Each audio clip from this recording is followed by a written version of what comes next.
بسم اللہ الرحمن الرحیم۔ السلام علیکم۔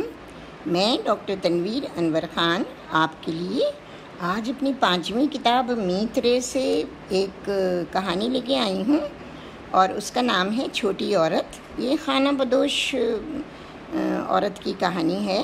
امید ہے آپ کو پسند آئے گی، اور ہم زیادہ ٹائم نہیں لیں گے کیونکہ وہ بیل آئیکن آ رہا ہے، سبسکرائب کا آئیکن آ رہا ہے، تو وہ آپ پلیز پریس کریں، بیل کی گھنٹی کو دبائیں، اور اگر آپ کو میری کہانیاں پسند آتی ہیں تو ان کو شیئر کریں۔ یہ میری 5ویں کتاب میت رے سے چھوٹی عورت کہانی ہے، اور یہ 1983 میں پاکیزہ رسالے میں شائع ہوئی تھی۔ تو آئیے ہم اپنی کہانی سنتے ہیں۔ چھوٹی عورت۔ اس نے سجی اور آمہ ہلدی ارنڈی کے پتوں پر رکھی، اور پھر اسے توے پر گرم کیا، اور پھر اوندھے لیٹے ہوئے شیرا کی کمر پر رکھ دی، اور پھر ایک لمبا سا ململ کا دوپٹہ لے کر اسے باندھ دیا۔ پھر کپڑے کی گرہ لگاتے ہوئے بولی، ارے شیر، میں کہے تو آخر کب تک یوں ہی اپنے باپو کی مار کھاتا رہے گا؟ اے جب سے منہ بیاہ کے تیرے سنگ آئی ہوں، روز روز ہوئے ہے یہ تماشا۔ ارے کیا کروں، تو خود بول، پھر میں کہاں جاؤں؟ باپو کے ٹکڑوں پر تو پڑا ہوں، مار تو کھانا ہی ہوے گی، کچھ کام تو آوت نہیں ہے۔ واہ رے واہ، کام تو آوت نہیں، چاندنی ہاتھ نچا کر بولی۔ سچ تو کہتا ہوں چاندنی، اب تو بول کیا کروں؟ اے رے، میں حیران ہوں، تیرا نام شیرا کیسے پڑا رے؟ مجھے تو بھیڑے لاگے ہے، کہت نوکری نہ ہے، ملے کام نہیں آوت ہے۔ اے اللہ، میری تو قسمت پھوٹی موئے اس مردوے کے ساتھ۔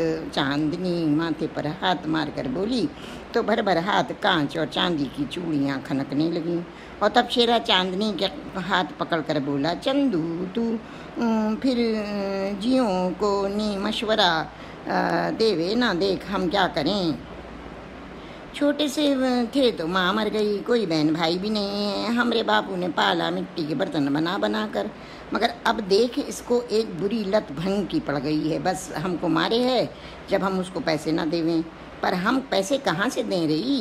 اب تو زمانہ بدل گیا، کوئی نہ لیوے موئے یہ مٹی کے برتن، پتیلی، تسلے، رکابیاں، بول ہم اس کو پیسے کہاں سے دیں؟ کہتا تو ٹھیک ہے شیرا، اب تو زمانہ الٹ گیا، سارے لوگ کانچ کے برتنوں میں کھاوے ہیں، کوئی نہ پوچھے منہ میں مٹی کے برتنوں کو۔ تو ٹھیک کہتی ہے چندو، آج ہم 2 ہیں، کل 3، پھر 4، اور پھر کل کے واسطے کچھ نہ بچاویں گے تو بچوں کو کیسے پالیں گے؟ ارے شیرا، بچوں کو جب پالیں گے، جب جی بچیں گے، ادھر تو تیرا باپو سارا کچھ بھنگ میں اڑاوے ہے، کھانے کو بھی تو نہ بچے ہے، 2 وقت کے تو ہم فاقے کر رہے ہیں۔ اچھا بول، تو کیا چاہتی ہے؟ میں تو کہے ہوں شیرا، شہر چل، وہاں بڑی کوٹھی، بڑے بڑے بنگلے ہوئے ہیں۔ واہ، شہر جا کر ہم کیا کریں گے بے؟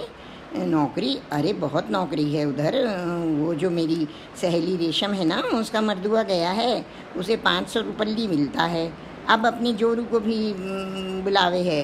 سچ 500 روپلی؟ شیرا حیرانی سے بولا۔ تو اور کیا، ریشم تو بولے تھی میں بھی ادھر جا کر کوٹھی پر جھاڑو برتن دھوں گی تو 100-200 روپلی اور مل جائیں گے، یہ تو بڑی اچھی بات ہے، ادھر اپنے ڈیرے پہ تو بس اب خاک اڑے ہے، چل ہم شہر چلیں گے۔ پر شیرا، ہم تو کسی کو نہیں جانت ہیں، کیسے جائیں گے؟ ارے کراچی اتنا بڑا ہے، سنا ہے نوکریاں ہی نوکریاں ہیں، تو چل تو نیک وقت ہمارے اچھے دن آنے والے ہیں۔ ہاں شیرا، تو سارا دن کھلونے برتن بیچے ہے، میں مٹی سے کھلونے بناتی ہوں، برتن بناتی ہوں، دیکھ میری تو پور زخمی ہو گئی ہے، اب جو جی بھر گیا، آمدن دیکھو تو مشکل سے 1-2 روپے روز ملتے ہیں، اب کیا دیویں تیرے باپ کو بنگ واسطے، اور کیا کھائیں ہم؟ پر چندو، باوا کا کیا ہوگا؟ اے رے، ہوگا کیا، جب پیسے کماویں گے تو منہ کو بنگ واسطے بھیج دیا کریں گے، بس نشے میں دھت پڑا رہیے گا، وہ رہے گا کہیں نہ کہیں۔ چل، یہ بھی ٹھیک کہتی ہے تو، رات بہت ہو گئی، چل رہی، اب سو جا، صبح کو پوچھ گچھ کر کے رکھوں گا، شیرا نے کہا، اور ٹوٹی چارپائی پر کروٹ لی تو زخم میں درد کی شدت سے ایک ٹیس سی اٹھی اور اس کی سسکاری نکل گئی۔ شیرا کا تعلق خانہ بدوشوں سے تھا، اور خانہ بدوشوں کا کوئی ٹھکانہ نہیں ہوتا، ایک ٹھکانہ نہیں ہوتا، ہمیشہ ہی ڈیرے خیمے لیے نگر نگر گھومتے رہتے ہیں۔ شیرا کی ماں بچپن میں مر گئی تھی تو اس کے ابا نے اسے پالا تھا، ابھی چند ماہ پہلے ان لوگوں نے ایک چھوٹے سے سندھ کے گاؤں میں آ کر ڈیرے ڈالے تھے، اور وہیں قریب کے چھوٹے سے شہر میں اپنے مٹی کے برتن کھلونے بیچنے جاتے تھے، مگر کوئی بھی نہیں خریدتا تھا۔ اب شیرا کے باپ کو بھنگ پینے کی خراب لت پڑ گئی، ابھی 1 مہینہ پہلے ہی تو اس نے اپنے قبیلے کی لڑکی چاندنی سے شیرا کی شادی کر دی تھی۔ شیرا کالی سی رنگت کا گبرو جوان تھا اور چاندنی شام کے دھندلکوں کی طرح سانولی سلونی رنگت کی تھی، اور نمکین سی رنگت والی وہ لڑکی جب چھم چھم اور چھن چھن کرتی شیرا کے خیمے میں دلہن بن کر آئی تو پھر شیرا جیسے کالے کوے کی قسمت جاگ گئی۔ وہ تو 1 مہینے میں ہی چندو کو دل و جان سے چاہنے لگا۔ چاندنی بھی شیرا پر جان چھڑکتی تھی، اور جب باپ بیٹے میں یوں تو میں ہوتی تھی اور شیرا کو مار پڑتی تھی تو پھر اسے بہت برا لگتا تھا۔ بس ابھی 2 روز پہلے ہی تو کنویں پر پانی بھرتے ہوئے ریشم ملی تھی اور اس نے کہا تھا کہ وہ اپنے مردوے کے پاس جاوے ہے۔ مانو اسی وقت سے چندو کا دل بھی مچل اٹھا تھا اور اس نے آخر کار شیرا کو شہر چلنے پر راضی کر ہی لیا۔ دوسرے روز صبح شیرا کے باپو کو پیسوں کی ضرورت تھی۔ برتن اور کھلونے تو بکے نہ تھے، جو پیسے ہوتے آخر شیرا کہاں سے دیتا؟ پھر بھی باپو نے خیمے سے باہر نکلتی ہوئی آدھا گھونگھٹ ڈالے چاندنی سے پوچھا، ایری بہو رانی، کچھ پیسے ہوں تیرے پاس تو ہم یوں دے دو۔ باپو ہمارے پاس پیسے ویسے کے نہ ہی ہیں، تو ہے کہاں ایسے دیویں؟ اری تو جب ہیو سے آئی کم بخت ہمارا دھندا بند ہو گیا، ہمارا لونڈا پیسے نہ دیوے ہے۔ باپو ہم یوں کیا تو ہے لونڈے کو منع کیا پیسے دینے واسطے؟ جب وہ کوئی آمدنی نہ ہو تو ہار دیویں کہاں سے؟ سب کچھ نہ ہی ہے تو کیا دیوے؟ اے چپ چھوکری منہ زوری کرے ہے، ہمارے لونڈے کو منع کرے ہے کہ پیسے نہ دیوے؟ خبردار جو تو نے ہمارے لونڈے کو بھڑکایا، ہم تمہاری ہڈی کاٹ دیوے گا، ہم توری کھال ادھڑ دیوے گا۔ باپو چاندنی کی طرف ڈنڈا لے کر لپکے تو اس نے گھونگھٹ کی اوٹ سے دیکھ لیا اور جھٹ اپنا گھونگھٹ اٹھا کر کمر پر ہاتھ رکھ کر اکڑ کر بولی، اے رے باپو بس تمہارے کیا بہو کو بھی بزدل سمجھے ہے؟ ہم کوئی شیرا نہیں ہیں تو تیری مار کھا لیں گے۔ اے چپ بدذات منظوری کرے ہے۔ باپو نے ڈنڈا کھینچ کر مارا تو چاندنی نے جلدی سے اسے پکڑ لیا اور تب شیرا کا خون کھول گیا۔ وہ خیمے کے اندر لیٹا سب سن رہا تھا، دوڑ کر باہر آیا اور گرجا، باپو تمہارے یہاں ہمت ہماری جورو پر ہاتھ اٹھانے کی کیسے ہوئی؟ بس اب ہم یوں ایک پل یہاں نہ رہے ہوئے ہیں، ہم یوں جات ہیں۔ چل رہی چاندنی، ہم لعنت بھیجتے ہیں ایسی زندگانی پر۔ ارے جا رے جا، بڑا آیا، جورو کا حمایتی جائے گا کہاں؟ ارے 2 کھلونے تو بیچ نہ پایا پھر تو اور کیا کر سکت ہے زندگانی میں؟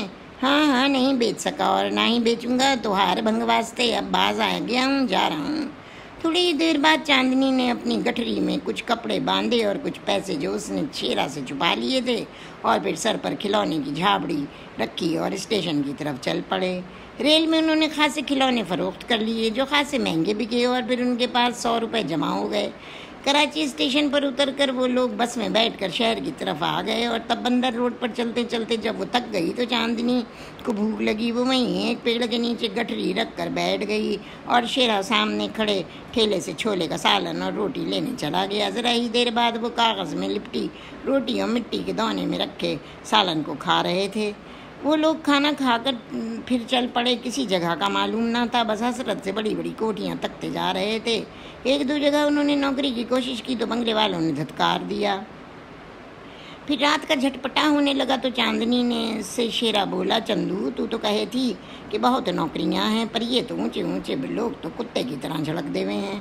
ارے شیرا مل جائے گی نوکری، محنت تو لاگے ہے ہر کام میں، چل اب تو کہیں پیڑ کے نیچے ہم آرام کرتے ہیں، ماں تو تھک گئی ہے۔ اور پھر ذرا دیر بعد انہوں نے ایک تعمیر ہوتے ہوئے خالی مکان کے نیچے رات بسر کرنے کی ٹھانی۔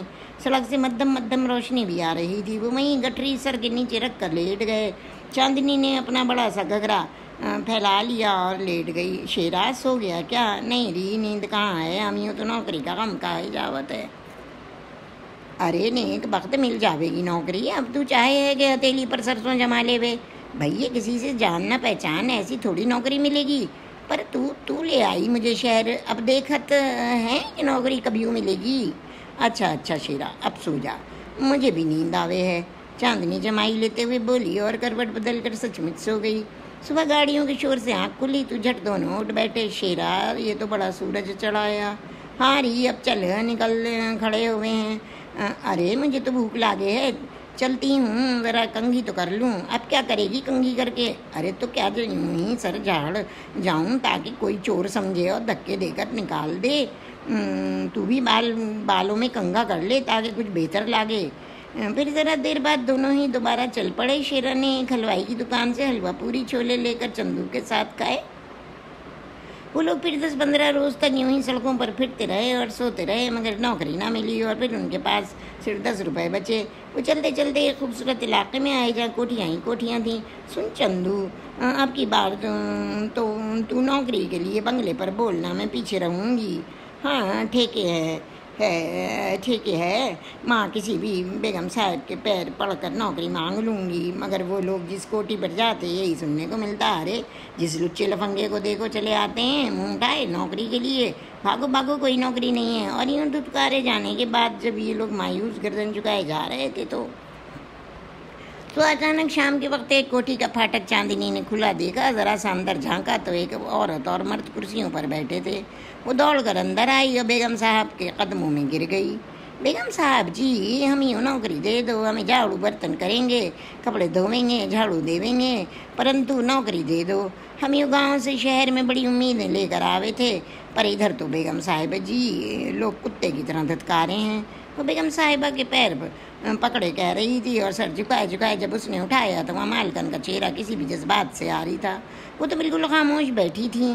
چاندنی کی آنکھوں میں آنسو جھلملانے لگے اور وہ تب قریبی بیٹھے صاحب کے پیر پکڑ کر بولی، صاحب جی ہم چور نہیں، ڈاکو نہیں، تم صاحب جی ہمارے مرد ہوئے کو چوکیدار رکھ لو، ہم سے جو چاہو قسم لے لو، ہم تو ہار کبھی چوری نہ کریں گے۔ صاحب جی ہم چھوٹے لوگ ہیں، مگر بابو جی اگر تم نے ہم یوں نوکری نہ دی تو ہم فاقے سے مر جائیں گے۔ ٹھیک ہے، ہمیں ایک چوکیدار کی ضرورت بھی ہے، کام والی کی بھی ضرورت نہیں ہے۔ تمہارا آدمی کہاں ہے؟ اسے بلاؤ، اگر مناسب ہوا تو رکھ لوں گا، صاحب بولے۔ اور تب چاندنی دوڑ کر شیرا کو بلا لائی۔ لمبا تڑنگر گبرو سا شیرا مالک کو پسند آ گیا اور انہوں نے انہیں رکھ لیا۔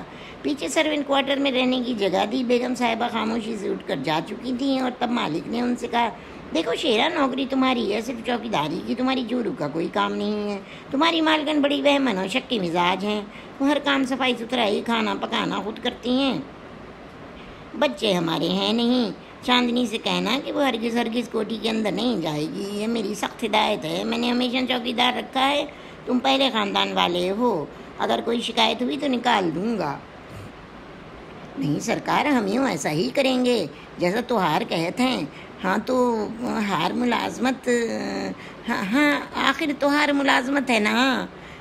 اور ہاں دوسری بات یہ ہے کہ اگر کوئی عورت یا مرد میری غیر موجودگی میں بنگلے پر آئے تو کہہ دینا کہ صاحب گھر پر نہیں ہیں، رات کو گھر پر ملتے ہیں۔ شیرا نے سب کچھ حشمت صاحب کا کہا سنا اور حیران سے خاموش ہو گیا۔ چاندنی تو اپنی کوٹھری کی صفائی کرنے چلی گئی تھی۔ سیٹھ حشمت نے 300 روپے ان لوگوں کو کھانے پینے کے لیے ایڈوانس دے دیے تھے اور 500 روپے ماہوار پر ملازم رکھا تھا۔ حشمت صاحب ان لوگوں کے آتے ہی ایک ہفتے کے دورے پر چلے گئے اور اس عرصے میں ان لوگوں نے بیگم صاحبہ کی شکل تک نہیں دیکھی، کیونکہ چاندنی اپنے کمرے میں رہتی اور شیرا کی تنبیہ پر وہ بنگلے کی طرف رخ بھی نہیں کرتی تھی۔ پھر حشمت صاحب واپس آ گئے۔ وہ رات کا وقت تھا۔ شیرا نے رات 12 بجے ان کے آنے کے بعد اندر باہر کا راؤنڈ لگایا اور اپنے کمرے کی طرف آ گیا اور لیٹتے ہی سو گیا، مگر چاندنی کی آنکھوں میں نیند نہ تھی۔ وہ شیرا کے پہلو میں لیٹی جاگ رہی تھی کہ رات 2 بجے کے قریب اسے دم کی آوازیں آنے لگیں۔ وہ حیران سی ہو گئی، مگر پھر جلدی کروٹ بدل کر سو گئی۔ پھر تو دوسری تیسری چوتھی اور 5ویں رات بھی دم کی آوازیں آئیں تو چاندنی سے نہ رہا گیا۔ وہ اپنے پلنگ پر اٹھ کر بیٹھ گئی اور کان لگا کر سنا کہ دم کی آوازیں کہاں سے آ رہی ہیں۔ اسے معلوم ہو گیا کہ پیچھے والے کمرے سے آوازیں آ رہی ہیں۔ اٹھ کر ادھر چلی۔ کھڑکی میں پردے پڑے تھے، مگر ایک جگہ سے اسے تھوڑا سا پردہ کھسکا ہوا مل گیا اور اس نے پنجوں کے بل کھڑے ہو کر کمرے میں جھانکا۔ اس کے حواس کھو سے گئے۔ بیگم حشمت کے منہ میں کپڑا ٹھسا ہوا تھا اور ہاتھ پیر رسیوں سے جکڑے تھے۔ وہ ایک دیوار کے سہارے بے بس کھڑی تھیں اور حشمت انہیں چمڑے کی بیل سے مار رہے تھے۔ آنسو بیگم حشمت کے گالوں پر بہہ رہے تھے اور ان کے جسم کے کھلے ہوئے حصوں سے خون رس رہا تھا۔ وہ بیلٹ کی مار کے دکھ سے بار بار اپنی آنکھیں بند کر لیتی تھیں، مگر منہ سے نکال نہیں سکتی تھیں۔ اور سیٹھ حشمت کا یہ روپ دیکھ کر نفرت کی ایک چنگاری چاندنی کے من میں اٹھی اور وہ من میں بولی، حیوان، جانور کیسے مارے ہے بیوی کو، جیسے